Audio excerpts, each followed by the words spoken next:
Olá, vamos para a aula 5. Nós vamos debater o assunto hoje sobre patrimônio material e imaterial, a base de estudo da arte e do nosso cotidiano. Chegamos nessa aula, enfim, né? Falaremos sobre um assunto bem interessante que nos permeia, ou seja, que está no nosso dia a dia e que podemos transformá-lo em conteúdo curricular, tanto histórico como cultural e também de outras disciplinas. Parece meio confuso no início, certo? Mas hoje o objetivo do educando é aprender praticando e principalmente dando sentido ao que aprende com o que vivencia, com o que presencia, com o que participa, que está engajado. Assim, as disciplinas que chamamos também de habilidades e de conhecimentos curriculares, elas se interligam. Não tem como deixar um tema apenas para uma matéria, então vocês encontram o estudo no mesmo contexto em diversas modalidades. Por exemplo, como vimos anteriormente na aula 4, isso, anteriormente na aula 4, o mesmo contexto, o mesmo assunto sobre a festa junina, nós tivemos uma multidisciplinaridade, várias disciplinas trabalhando o mesmo contexto com seus assuntos divergentes, propensos a cada conteúdo curricular. Falei muito difícil? Vamos explicar. A festa junina pode falar sobre a região na geografia, sobre alimentos também na geografia ou na parte de ciências, na parte de cuidados com o corpo, depende, né, qual é o tema que está trabalhando.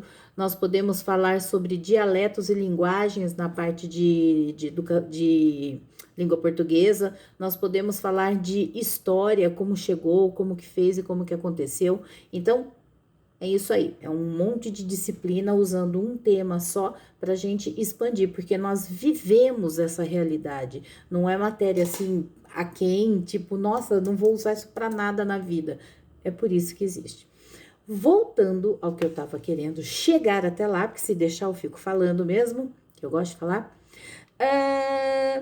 E detalhe, envolvimento da arte, porque é uma dança folclórica e é o tema que eu escolhi para disponibilizar aqui para vocês. Bom, vamos lá. Assim como com a mente aberta, tá? Entendendo que a gente tem várias raízes, várias coisas que a gente pode buscar, esquecendo que só falamos de cultura e arte, o assunto sobre patrimônio material e imaterial mas é bem abrangente. Primeiro, o que significa? Segundo Nova Escola, abre aspas, patrimônio cultural pode ser definido como um bem ou bens materiais de natureza material ou de natureza não material, imaterial, considerado importante para a identidade da sociedade brasileira. Exemplos: a Igreja de Ouro Preto, lá em Minas Gerais, ela é um patrimônio material, porque a gente vê, toca, põe a mão, entendeu? Ela é um produto físico. Agora, as crenças que permeiam a religião é imaterial, que a gente não vê, mas a gente sabe, tipo folia de reis, entendeu?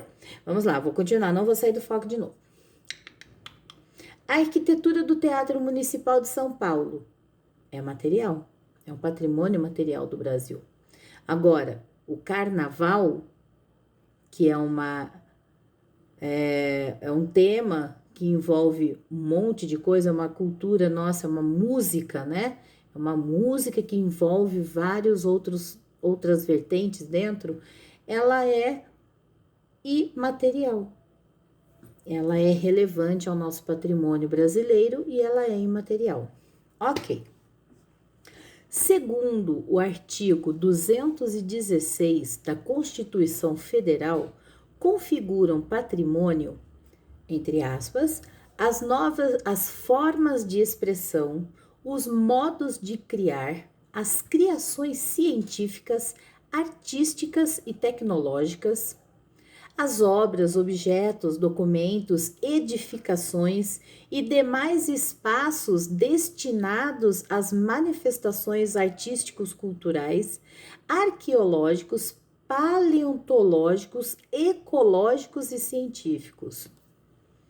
No Brasil, o Instituto do Patrimônio Histórico e Artístico Nacional, que é o IPAN, escreve IPHAN,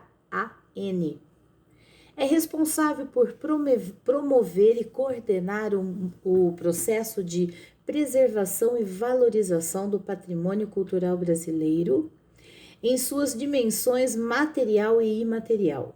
Gente, vale muito a pena procurar essa página na internet. É de uma riqueza imprescindível. Era aí que eu vou falar um pouquinho mais sobre isso.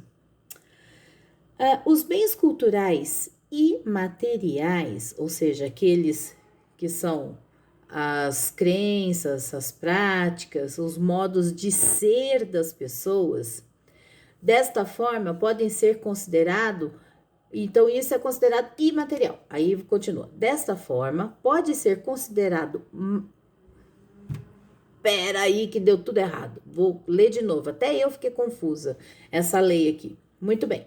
Então, o Instituto lá escreve. Ok. E é uma preservação da valorização do patrimônio cultural brasileiro em suas dimensões material e imaterial. Ah, beleza. Os bens culturais imateriais estão relacionados aos saberes, às habilidades, às crenças, às práticas, ao modo de ser das pessoas. Desta forma, podem ser considerados bens imateriais, conhecimentos enraizados no cotidiano das comunidades, manifestações literárias, músicas, plásticas, cênicas e lúdicas, rituais e festas que marcam a vivência coletiva da religiosidade, do entretenimento e de outras práticas na vida social, além de mercados, feiras, santuários, praças e demais espaços onde se concentram e se produzem a cultura, as práticas culturais. Nas listas dos bens imateriais brasileiros estão Festa do Círio da Nossa Senhora de Nazaré, a Festa de Caruaru, o frevo, a capoeira, o modo artesanal de fabricação do queijo de Minas e as matrizes do samba do Rio de Janeiro. Viu? Falei do samba?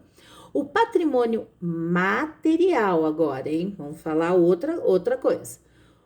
É engraçado, né? O material, o queijo é material, mas a gente não tá falando da peça do queijo, a gente tá falando de toda a semântica de produção e da cultura que gira em torno. Legal. Muito bem. Aí agora a gente vai falar do material. É formado por um conjunto de bens culturais classificados segundo a sua natureza arqueológica, paisagística, etnográfico, histórico, belas artes e das artes aplicadas. Eles estão divididos em bens imóveis. Imóvel, uma casa é um imóvel, um prédio é um imóvel, um teatro é imóvel, entendeu? Ó, ali se refere núcleos urbanos, sítios arqueológicos e paisagísticos e bens individuais, imóveis, coleções arqueológicas, acervos do museu, documentais, bibliográficos, arquivísticos, videográficos, fotográficos e cinematográficos. Legal. Entre os bens materiais brasileiros estão os conjuntos arquitetônicos da cidade de Ouro Preto. Porque assim, gente, o que eu tô lendo agora é o que está dentro do artigo da nossa Constituição brasileira. O que eu disse antes de ler, entre aspas, o texto, são argumentos meus. Então, a gente tem que usar muito disso também, viu?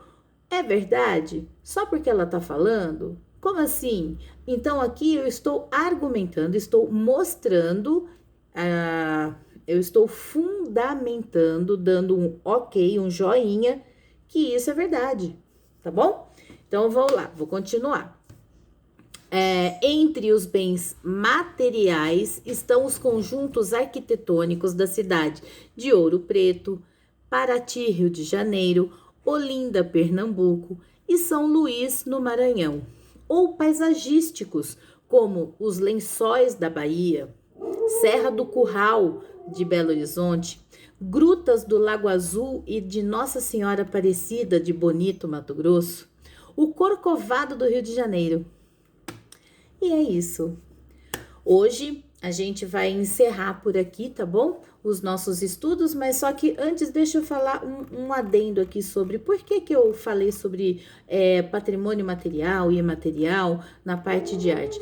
Porque é um assunto muito abrangente, né? Como eu já disse no começo, e que a gente pode usar de vários formatos de conhecimento. E eu vou pegar aqui no computador, eu vou até ler para vocês aonde que fica direitinho como que eu acho essa página aqui, ó. Vocês vão escrever patrimônio cultural, material e imaterial. Patrimônio cultural brasileiro também você vai achar. E a página é IPHAN, IPHAN. Dá uma procurada lá, é bem legal. Tem uma página aqui que mostra, chama Fototeca Registro dos Saberes.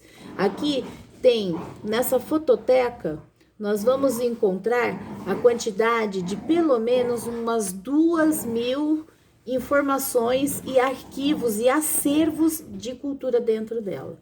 Então, é isso. Eu vou encerrar por aqui sobre a nossa aula. Deixa eu voltar aqui onde eu estava. Vou encerrar sobre os conhecimentos e todo o assunto que a gente está falando. O objetivo desse conteúdo foi desenvolvido para a conclusão da disciplina de estágio obrigatório para a formação em pedagogia, no quesito EJA. Eu sou Adriana dos Santos Munhoz e estou concluindo o 7º semestre na Universidade Anhembi Morumbi de 2022. Muito obrigada.